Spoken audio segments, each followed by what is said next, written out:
Bueno, buenos días a todos los que nos saludé, a aquellos que están acompañándonos virtualmente y presencialmente. La verdad que es un gusto poder haber comenzado con nuestras reuniones de carácter presencial y también por Zoom. Es una bendición poder hacerlo y qué bueno poder también estar allí en el salón. Es tan especial poder estar juntos y poder, como decía Esteban, poder volver a cantar, a tomar la cena del Señor y participar en comunión. Igual lo hacemos a través del Zoom. Vamos a seguir con nuestro estudio bíblico, con nuestra reflexión sobre las iglesias del Apocalipsis, iglesias que nos enseñan. Y en esta oportunidad vamos a hablar o a considerar sobre la iglesia en Pérgamo, la iglesia en Pérgamo. La iglesia que necesita arrepentirse. Vamos a ver, como hicimos las veces anteriores, algunas características de esta ciudad, de este lugar, Pérgamo. Era un centro cultural famoso por su biblioteca. Había más de 200.000 rollos de pergamino. La palabra pergamino viene de allí, justamente de Pérgamo. También esto no solo ha sido un centro cultural muy importante, sino que también era un centro muy importante de vida religiosa, porque había muchísimos templos, había muchos templos en la ciudad. Tenía el primer templo de la zona dedicado a Augusto y a Roma, por lo cual se transformó en el centro del culto de adoración al emperador. El emperador se consideraba Señor y se consideraba Dios. Cuando al Señor Jesucristo se le dice esas palabras Señor en griego, Curios o Kyrios, como queramos traducirlo, estaba referido a dos aspectos muy importantes. Para los judíos significaba estar hablando nada más ni nada menos del Mesías esperado. Y para los romanos estaba usando el título que tan solo podía usar el César. O sea que llamar Señor a Jesucristo era reconocerle como Señor por sobre estas autoridades, el Mesías prometido, pero también el Señor de señores. Allí dice la carta a Pérgamo que era el lugar donde estaba el trono a Satanás. Quizás por este aspecto, donde se adoraba justamente al emperador. Se obligaba a las personas bajo pena de muerte a tomar el nombre del Señor y aplicárselo al César en vez de a Cristo. Si vos no lo hacías, si vos no reconocías al César como tu Señor, bajo pena de muerte, eras encarcelado y luego muerto. Había un templo muy importante, el templo de Zeus, con 4 pisos y sacrificio las 24 horas del día. Como en todos estos casos de este tipo de templos, también había cultos y dentro de estos cultos también había un montón de sacerdotisas que se prostituían por dinero como parte del culto, una prostitución cúltica, ligado a tantos otros templos que había en el lugar. Un dios y un templo muy importante era el templo justamente a Esculapio, el dios de la medicina, el dios de la medicina y de la sanidad, y estaba estrechamente asociado con la serpiente. Ustedes habrán visto que por lo común en la farmacia o cuando hay algún dibujo ligado con la medicina, hay una serpiente. Ahí vemos el báculo con la serpiente que tenía la imagen de Esculapio. Y esto le dio a Pérgamo una gran reputación. Cantidad de gente acudía a Pérgamo en búsqueda de alivio para sus males. Era un centro de atención médica. Pero vamos a ver un poco la iglesia de Pérgamo. Vamos a seguir el mismo bosquejo que venimos presentando en las iglesias anteriores. Pueden ir a la página allí de Unidos por la Cruz y pueden ir siguiendo esta serie de estudios. En primer lugar, todas estas cartas hacen una presentación del Señor. En el verso 12 del capítulo 2 de Apocalipsis, si vos querés buscarlo y seguir la escritura, y si no lo tenés aquí que lo podés ver en pantalla, dice: escribe al ángel de la iglesia en Pérgamo. El que tiene la espada aguda de 2 filos dice esto. No se trataba de una espada corta, sino la espada de combate que utilizaban con doble filo, no solo para el ataque en la ofensiva militar, sino también para defenderse. La espada tenía un simbolismo muy importante, por eso justamente se presenta así, con esta característica el Señor. La espada es emblema de quien tiene la autoridad para juzgar y para ejecutar sentencia judicial. Si nosotros fuéramos al libro de Romanos, al capítulo 13, donde nos habla sobre la sujeción a las autoridades, el apóstol nos dice que los gobernantes no en vano llevan la espada, pues está al servicio de Dios para impartir justicia y castigar al malhechor. O sea que este hecho de la espada aguda de 2 filos no solo es una espada de combate, una espada afilada que en cualquier dirección que se blandiese cortaba y dañaba al oponente, sino también que era una señal de autoridad. Nosotros tendríamos que preguntarnos cuál es la espada de la cual Cristo nos está hablando. Y el autor de Hebreos nos aclara un poco este concepto. La Biblia se interpreta a sí mismo. Dice que hay una espada, nos dice Hebreos capítulo 4, verso 12, una espada que es más cortante que la espada de doble filo, esta espada. Y la espada a la que se refiere es la palabra de Dios en el Espíritu. Es la palabra del Espíritu que es la palabra de Dios. Eso nos dice Efesios 6, 17. La mejor arma de Cristo es su misma palabra. El Señor se presenta como dispuesto a luchar contra algo impropio que hay dentro de la iglesia, que convive en el seno de la iglesia. El Señor se presenta como aquel que está dispuesto a guerrear, a dar batalla, a no permanecer en una actitud pasiva, sino tomar una actitud activa ante esto. Comentando esta presentación del Señor, el doctor Carballosa, en su comentario Apocalipsis, dice lo siguiente: cuando la iglesia no hace uso de la espada del Espíritu, la palabra de Dios, en autojuicio, entonces Cristo vendrá y la usará por sí mismo en juicio divino contra la iglesia. Te lo quiero repetir porque sintetiza el concepto de la presentación del Señor y esta iglesia que tenía necesidad de arrepentirse, estaba haciendo las cosas mal, había cosas en su seno, estaban conviviendo personas que estaban afectando a la iglesia. Y dice así, nuevamente te repito lo que dice Carballosa: cuando la iglesia no hace uso de la espada del Espíritu, la palabra de Dios, en autojuicio, en autoexamen, entonces Cristo va a venir y la usará por sí mismo en juicio divino contra la iglesia. Qué terrible es esto y esta presentación del Señor a la iglesia de Pérgamo. Como en todas las otras cartas hay un elogio, y lo podemos ver en el verso 13.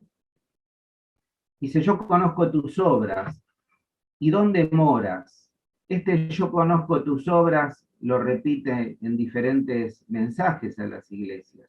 El Señor conocía la realidad perfectamente que estaba enfrentando la iglesia en cada uno de estos lugares. Dice: ¿y dónde moras? Donde está el trono de Satanás. Pero retienes mi nombre y no has negado mi fe, ni aun en los días en que Antipas, mi testigo fiel, fue muerto entre vosotros, donde mora Satanás. Ahí se repite la palabra morar, vivir. Y dice: donde moras, en el lugar donde vos morás, donde la iglesia está instalada, es también el mismo lugar donde está instalado, donde mora Satanás. El Señor conocía la ciudad, conocía la situación que estaba atravesando la iglesia de Pérgamo. Por eso le dice: conozco dónde vives, conozco que allí vive Satanás. El verbo vivir o morar significa tener una residencia permanente, no tanto en el sentido físico, sino moral y espiritual. Evidentemente era un lugar donde Satanás estaba activo y estaba presente. El Señor sabía que la iglesia estaba sentada en un lugar, vivía en un lugar donde no era fácil dar testimonio del Evangelio. La iglesia de Pérgamo, como la nuestra, y cualquier iglesia local, y la iglesia universal de Cristo, es una iglesia peregrina. Estamos de paso, podemos leerlo allí en Primera Pedro, él nos habla con toda claridad que nuestra condición es de peregrino. Somos ciudadanos del cielo, estamos de paso para cumplir una función y una misión en este lugar. Y estamos en medio de un mundo de tinieblas, donde el Dios de este siglo, Satanás, está gobernando estas tinieblas en las cuales los seres humanos están inmersos y están atrapados por esta oscuridad. Dice allí el apóstol Pablo en 2 Corintios 4:4, el Dios de este mundo, Satanás, ha cegado la mente de los incrédulos, los mantiene en estas tinieblas, para que no vean la luz del glorioso evangelio de Cristo, el cual es imagen de Dios. Es un desafío para la iglesia de Floresta, es un desafío para la iglesia universal, poder llevar luz, presentar la luz de Cristo, aquel que dijo soy la luz del mundo, en medio de este panorama tan terrible que nos habla la palabra de Dios, hombres y mujeres que están confundidos, que no saben a dónde ir, que están en una tremenda oscuridad, en su alma no hay luz. Pero esto lo va a llevar, sabemos, a unas tinieblas que nos habla la palabra de Dios, que son mucho peores, una separación eterna, eterna de Dios. Donde Satanás había puesto su trono, aquí en Pérgamo, es notable que el Señor Dios también estableció un testimonio fiel a través de la presencia de la iglesia. Dice, pero retienes mi nombre y no has negado mi fe, aún en medio de este lugar. La forma en que el enemigo actuó en los tiempos apostólicos fue la persecución. Pensó que persiguiendo a la iglesia, matando a los cristianos y quemando las escrituras, podía extinguirse la obra de Dios. Pero la obra de Dios se multiplicó, porque la obra de Dios es una obra que parte del corazón de Dios y no va a haber nadie que pueda oponerse. Tal vez pensaba que todo esto debilitaría la fe. Tal vez pensaba que todas estas personas habría que callarlas a través de la muerte, de la tortura, de las amenazas, pero no se olviden que tenemos esa solemne declaración y determinación del Señor allí en Mateo. Yo edificaré mi iglesia. ¿Y se acuerdan cómo sigue el pasaje? Y las puertas del Hades, del infierno, aún el propio Satanás, no puede prevalecer contra ello. El diablo está derrotado. Su obra ha sido destruida por Cristo en la cruz. Y a pesar de las dificultades y las persecuciones que rodeaban a esta iglesia, ella mantenía su identificación con Cristo. Reconocía que Jesucristo era el Señor. Y dice allí estas palabras, retienes mi nombre. El verbo griego es muy intenso aquí sobre la palabra retener. Y habla de aferrarse, de sujetarse firmemente a algo. Hermanos, la única forma de poder vivir y enfrentar este mundo de tinieblas y todas las estratagemas, como nos diría Pablo en Efesios, todas las estrategias que Satanás pone para tratar de destruirnos, es tener una vida aferrada al Señor. Tener una iglesia fundada sobre el profundo conocimiento de la palabra de Dios, sobre bases teológicas firmes, sobre una vida cristiana activa, en el cual pongamos como preponderancia la santidad y la obediencia al Señor. Estar abrazados a Cristo, estar aferrados a Cristo, es lo único que nos puede llevar a la victoria. Es lo único que nos puede llevar a poder transitar en este mundo tan complejo. Los creyentes en Pérgamo estaban aferrados al Señor. Era una iglesia que estaba en un mundo hostil, pero era una iglesia que confesaba que Jesús era el Señor. Recordemos que Él se presenta como el que tiene la espada de dos filos. Él es el Señor, Él es la autoridad final. Los reinos del mundo y su gloria pertenecen al Señor y fueron restaurados a su pleno control en la cruz, donde Cristo derrotó a los principados y a las potestades y a los gobernadores de las tinieblas. En Colosenses 2:15, el apóstol Pablo nos arroja luz sobre este concepto teológico y nos dice, y despojando a los principados y a las potestades, ¿qué hizo? Los exhibió públicamente, triunfando sobre ellos en la cruz. El principio de la vida cristiana no es la retirada, sino es la conquista. La iglesia de Cristo está para avanzar. La iglesia de Cristo ya ha nacido en victoria. Y esa victoria la tenemos que experimentar cada día en lo particular como cristianos, pero también moviéndonos como iglesia y pudiendo ganar personas, arrancándolas a través del Evangelio y del poder del Espíritu Santo de, de ese gobierno de las tinieblas y llevándolo al reino de luz del amado Hijo. El principio, como dije, de la retirada, no es la retirada de la vida cristiana, sino la conquista. Puede ser que nos parezca ser más fácil ser cristiano en algún otro lugar, quizás ellos podrían haberlo pensado, o en otras circunstancias, pero tenemos que entender, y si hay un mensaje claro aquí en esta iglesia de Pérgamo, es que donde Cristo nos ha colocado, aunque sea un lugar difícil, un lugar donde more Satanás, debemos de dar testimonio de Cristo, porque allí el Señor nos colocó.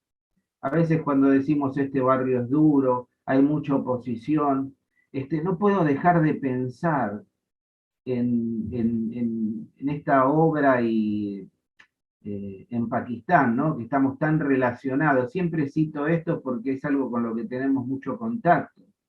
Y pensar todos estos hermanos por lo que hemos orado, que han sido perseguidos, que han dejado sus hogares, algunos han sido echados en la cárcel bajo pena de muerte, en la actualidad y en este tiempo y en este momento. Y yo digo, sería más fácil callarse. Quizás humanamente diríamos, bueno, negá al Señor, después podés arrepentirte. No, estos hermanos, hoy en día, como en tantos otros lugares del planeta, testifican de Cristo, retienen su nombre, no niegan su fe y están dispuestos a defenderlo con su vida. Hermano, ¿estamos así dispuestos nosotros a dar la vida por el Señor, a vivir por el Señor? Quizás no suframos esta persecución física, estamos sufriendo una persecución ideológica, estamos sufriendo diferentes tipos de persecuciones por testificar de Cristo. Pero tenemos que entender que el Señor quiere que luchemos, que el Señor no quiere que bajemos nuestros brazos, que nos aferremos a Él, que no neguemos nuestra fe en el trabajo, en el estudio, en el ámbito en donde nos movemos. Testifiquemos de que somos cristianos, de que somos diferentes, marquemos la diferencia, que nuestra santidad y nuestra fidelidad a Dios inspire a los otros para poder seguir a Cristo. Dice el pasaje, ni aun en los días en que Antipas, mi testigo fiel, fue muerto entre vosotros, donde mora Satanás. En la iglesia primitiva, ser testigo y ser mártir era la misma cosa. El testimonio conllevaba en este contexto el martirio. Y ser mártir es ser testigo, es testificar la fidelidad al Señor. Y Antipas, según la tradición, nos dice que murió asado lentamente, encerrado en un toro de bronce, por no reconocer al César como su Señor. Y Jesucristo aquí, cuando habla a la iglesia de Pérgamo, lo presenta como mi testigo fiel, mi testigo fiel. ¿Puede decir eso el Señor de vos? ¿Puede decir eso el Señor de mí, que soy su testigo fiel? Que en el lugar donde el Señor me puso, soy su testigo fiel. Qué ejemplo que nos dan estos hermanos que han sido sacrificados por su testimonio. Y seguimos avanzando en nuestro estudio. Y hay una reprensión muy dura contra la iglesia en Pérgamo. Pero tengo unas pocas cosas contra ti, que tienes ahí, o que retienen, o sea, en medio de ti, tenés un grupo que retiene la doctrina de Balaam, que enseña sobre Balaam, perdón, voy a volverles a repetir, que tienes ahí a los que retienen la doctrina de Balaam, que enseñaba a Balaam a poner tropiezo ante los hijos de Israel, a comer de cosas sacrificadas a los ídolos y cometer fornicación. Pero también dice, no solo estos, sino también tienes a los que retienen la doctrina de los nicolaitas, la que yo aborrezco. A pesar de la fidelidad de la iglesia de Pérgamo, había un error, había algo que no estaba funcionando dentro de la iglesia.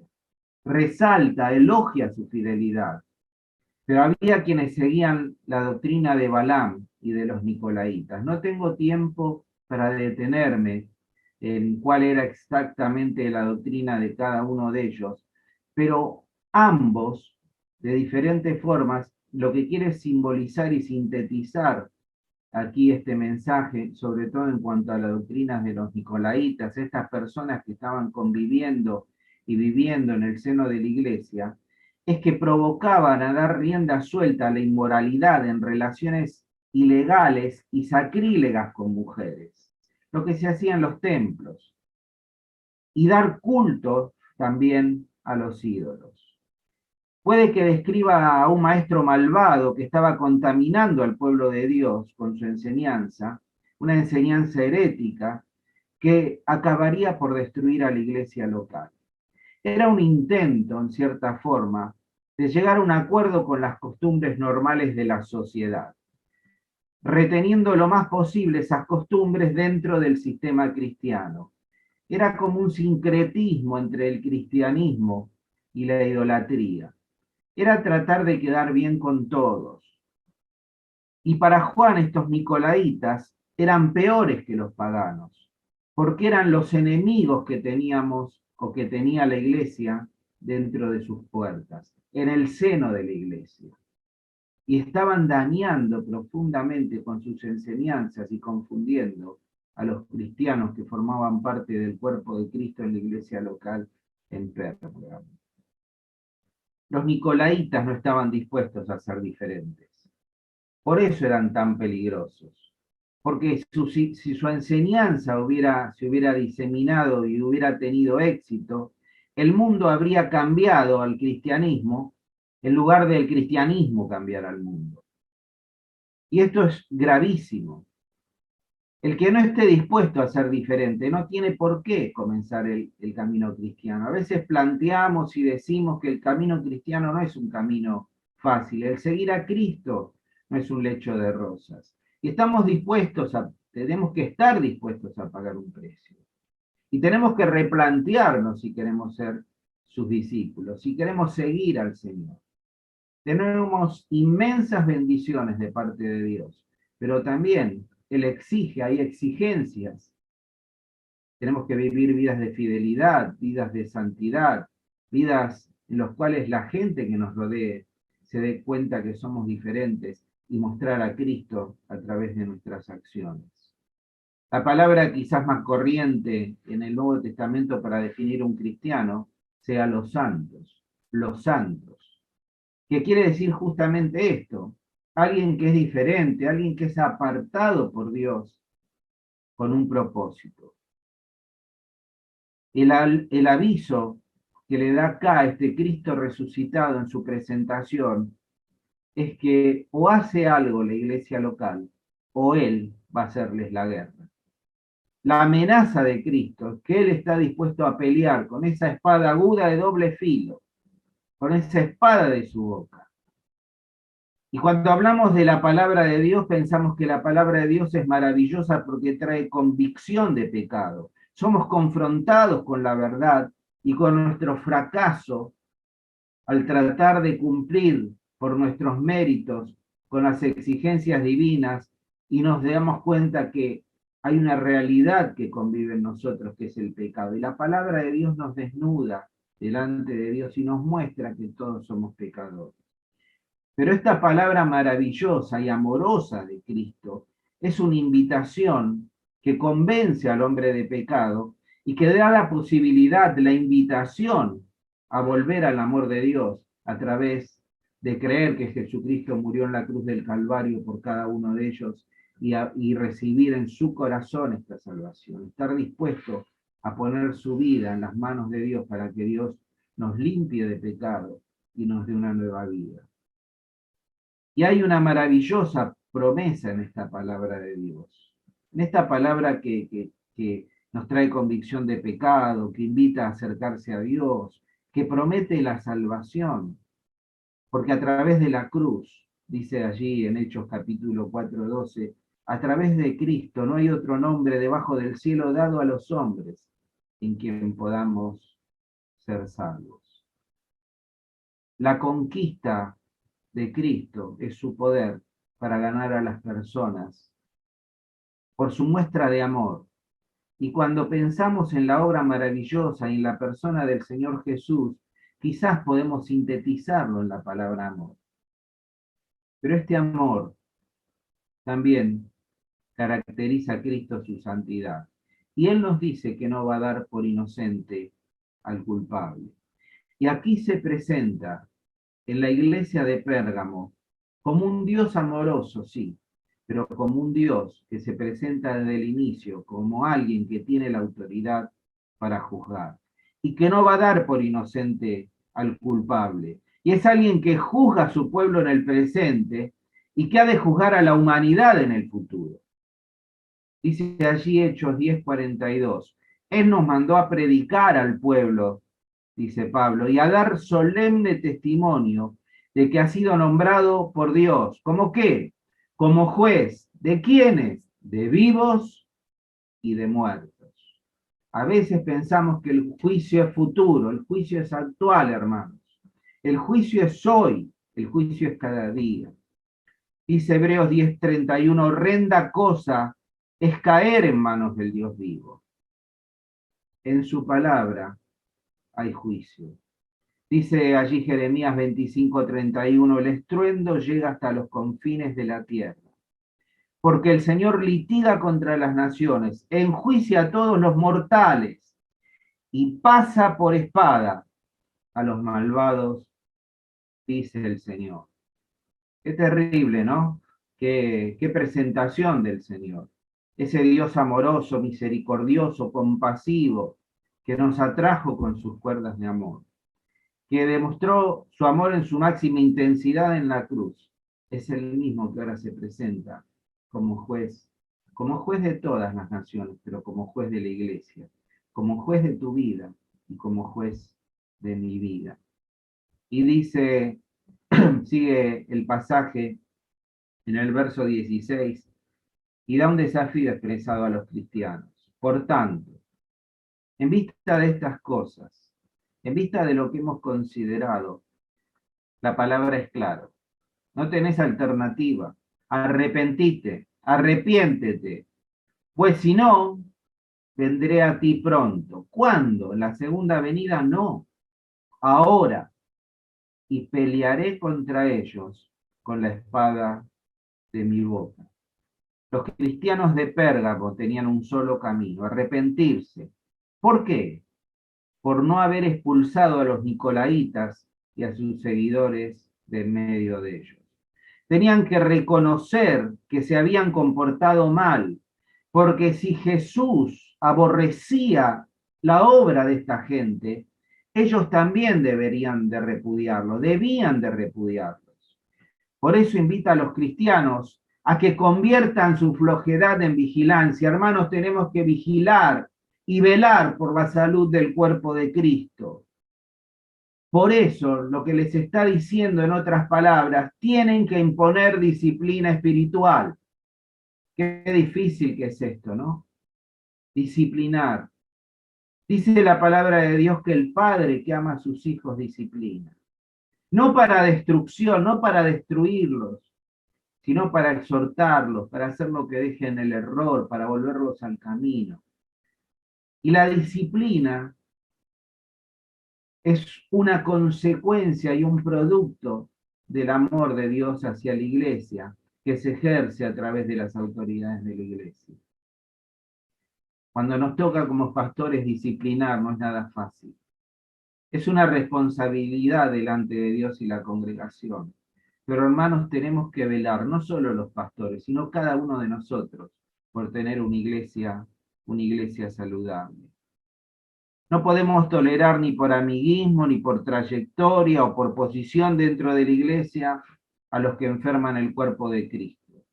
Tenemos que estar dispuestos a disciplinar, no porque seamos impecables, no porque seamos mejores, sino porque tenemos que tratar bajo todo punto de vista de que el cuerpo de la iglesia sea sano.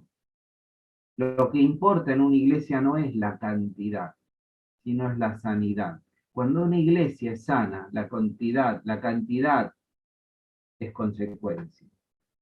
Qué maravilloso poder velar entre todos, vos, yo, cada uno, por la santidad y por la salud de la iglesia.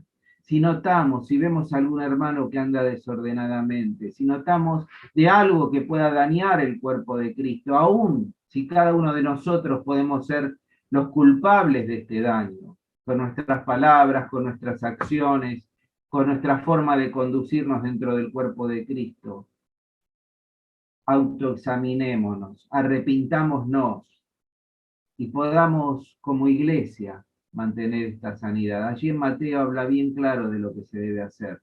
Llamar al hermano aparte, tratar de que entienda que están dando desordenadamente, luego con testigos poder enfrentarlo y frente a testigos tratar de hacerle desistir de su camino de error. Y si esto no fuera, dice ya directamente, recurrir a la iglesia y a las autoridades de la iglesia para que impongan disciplina. Dice que si los destinatarios se niegan a obedecer, y este tiempo en griego está en presente, dice Jesús va a venir pronto, no en el futuro, vuelvo a decir lo mismo, ahora. Los nicolaitas no tendrían que esperar hasta la segunda venida para que Jesús hiciera realidad su amenaza. Así como los madianitas y Balán experimentaron el juicio de Dios durante su vida, también los nicolaitas iban a encontrar pronto con un Jesús guerrero en su propia existencia, en su propia vida. El Señor llama a la iglesia al arrepentimiento. Él va a luchar contra ellos con esta espada de doble filo que sale de su boca. Y con esta espada estará dispuesto, y escúchenme bien, hasta dar muerte a los malos, hasta dar muertes a los malos. Y esto incluye a los nicolaitas y a sus adherentes. Y ustedes me dirán, pero ¿no es extremo esto? No, no es extremo. Dice 1 Corintios 11 cuando están hablando sobre la cena del Señor y de compartir los símbolos. Así, hermanos, cada uno debe examinarse a sí mismo antes de comer el pan y de beber la copa. Porque el que come y bebe sin discernir el cuerpo, come y bebe su propia, ¿qué dice? Condena. Su propia condena, se condena a sí mismo si no se examina antes de comer el pan y beber la copa. Por eso, dice, en el seno de la iglesia de Corinto, hay entre ustedes muchos débiles y enfermos, e incluso varios han muerto. Si nos examinásemos a nosotros mismos, no se nos juzgaría. Pero si nos juzga el Señor, nos disciplina para que no seamos condenados con el mundo. La salvación no la perdemos, pero podemos llegar hasta perder la vida, porque estamos afectando a la iglesia local y estamos afectando el testimonio de Cristo en el mundo. Estamos deshonrando el nombre, la persona y la obra del Señor Jesucristo. El Señor viene y si no nos arrepentimos, vendrá pronto, peleará con ellos con la espada de su boca, para disciplinar, para tocar, pero también a veces para matar. hay personas y hay iglesias que no han tomado actitudes disciplinarias en cuanto a hermanos que andaban desordenadamente porque toleraban, porque eran alguna autoridad de la iglesia, porque, como dije antes, por algún concepto de amiguismo, quizás era un fundador de la iglesia, quizás era un hermano de renombre, y de repente Dios tuvo que actuar, y esa persona muere misteriosamente, muere repentinamente. Si esa persona se hubiera examinado a sí mismo y se hubiera arrepentido, el Señor no vendría a él pronto y pelearía con la espada de su boca. Pero también hay una promesa para terminar en esta iglesia, una hermosa promesa. El que tiene oído, oiga lo que el Espíritu dice a las iglesias. Al que venciere, daré a comer del maná escondido y le daré una piedrecita blanca. Y en la piedrecita escrito un nombre nuevo, el cual ninguno conoce, sino aquel que lo recibe. No sabemos exactamente qué significa cada uno de estos símbolos. ¿Qué significa cada una de estas, la piedrecita blanca, el nombre nuevo escrito? Se ha escrito mucho sobre esto, hay muchas teorías sobre esto, pueden consultar y googlear material sobre esto y comentarios bíblicos. Pero tratando de resumir este concepto, dice aquel que escuche lo que el Señor está diciendo a la iglesia de Pérgamo, los cristianos que escuchen y que estén dispuestos a vencer, que en medio de esta lucha se declaren victoriosos, venzan, dice, les va a dar a comer este maná escondido.